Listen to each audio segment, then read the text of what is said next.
Salut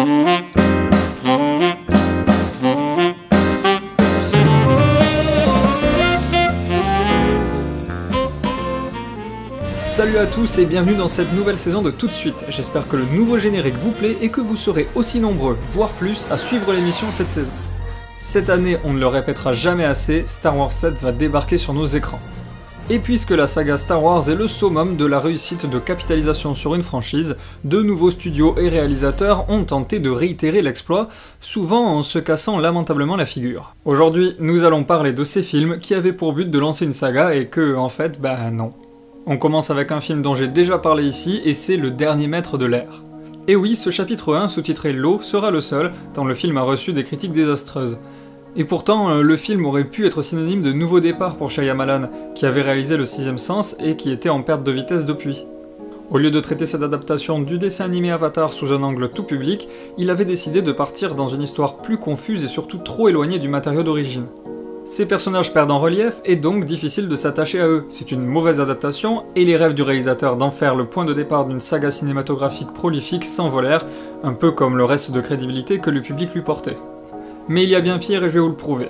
Ce film est sorti un 1er avril et je vous avoue que si c'était une blague, elle était vraiment de mauvais goût.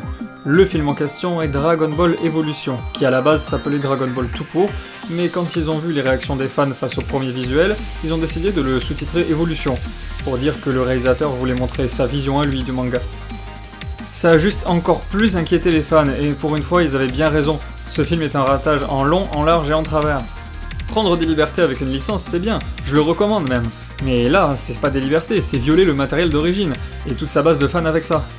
Vous imaginez bien que tout rêve de franchise à succès s'était envolé chez les producteurs, et ce, avant même que le film ne soit sur les écrans. Mais bon, c'est pas le cas le plus dramatique. Notre prochain film est un pseudo-spin-off de la série des Batman de Burton, réalisé par Jean-Christophe Comar, que vous connaissez sûrement mieux sous le nom de Pitof. Et si ce nom ne vous dit rien, c'est que pour vous 2005, c'est loin, très loin. Pour vous expliquer le souci, je dois d'abord vous parler du bonhomme. Pitof à la base, c'est un bon gars qui fait des bons effets spéciaux numériques, c'était un peu la fierté française au niveau CGI. Il a fait entre autres les effets numériques de quelques films de Jean-Pierre Jeunet, et déjà c'est pas rien. En 2001, il décide de passer à la réalisation et il sort Vidoc, un film qui divise encore aujourd'hui, mais à l'époque c'était Notre Avatar à la française, premier film tourné entièrement en numérique haute définition. Pitof fait le tour des plateaux télé, on voit son nom partout, il gagne de nombreux prix et forcément, comme tout réalisateur français à succès, il finit par attirer Hollywood, et plus précisément la Warner. Et voilà donc en 2005 sort Catwoman, hué par les critiques et le public, et qui avait pour seule qualité la plastique de Halle Berry dans son costume moulant. Franchement, même les effets spéciaux sont pas top, mais on voit bien que c'est un film de technicien. Suite à ça, rien, le néant dans la carrière de Pitof, qui doit bien s'en mordre les doigts.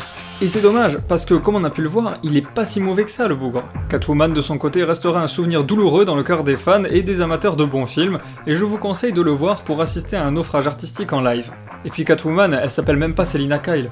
Ils l'ont appelée Patience, sans déconner quoi. Mais en parlant de carrière brisée et de licence massacrée, il y a un cas d'école récent, c'est le film John Carter de Andrew Stanton. Produit par Disney, John Carter est l'adaptation du cycle de Mars de Edgar Rice Burroughs, écrit autour de 1920. C'est la bible de tout amateur de science-fiction qui se respecte. Si le film avait marché, Disney se serait trouvé un Star Wars avant l'heure. Le problème en adaptant le papa de la science-fiction, c'est que toutes les bonnes idées ont été depuis reprises par d'autres livres et surtout, dans notre cas, d'autres films à succès, de Star Wars à Avatar. Difficile pour le pourtant excellent réalisateur Andrew Stanton de rendre correctement hommage au matériau d'origine sans que celui-ci ne passe pas pour quelque chose de déjà périmé. C'est pourtant l'impression que ça donne, et même si certains puristes peuvent qualifier ce film de chef-d'œuvre, il est quand même une majorité à qui ce film donne de l'urticaire. Devant le flop désastreux de John Carter, le président de Disney démissionne, carrément. Ah, quand je vous parlais de carrière brisée, je rigolais pas. Et je ferai peut-être un flopbuster au sujet de ce film, tiens. Et en parlant de ça, le dernier film dont je voulais vous parler est le regretté Green Lantern, mais je n'en dirai pas plus, pourquoi me demanderez-vous? Tout simplement parce qu'il sera le sujet de mon prochain épisode de Flopbuster. C'est sur ces bons mots que je vous laisse, je vous dis à très bientôt pour de nouvelles aventures, comme d'habitude n'oubliez pas de vous abonner et de partager, n'hésitez pas non plus à me donner votre avis sur le nouveau look de l'émission, d'ici là, ciao!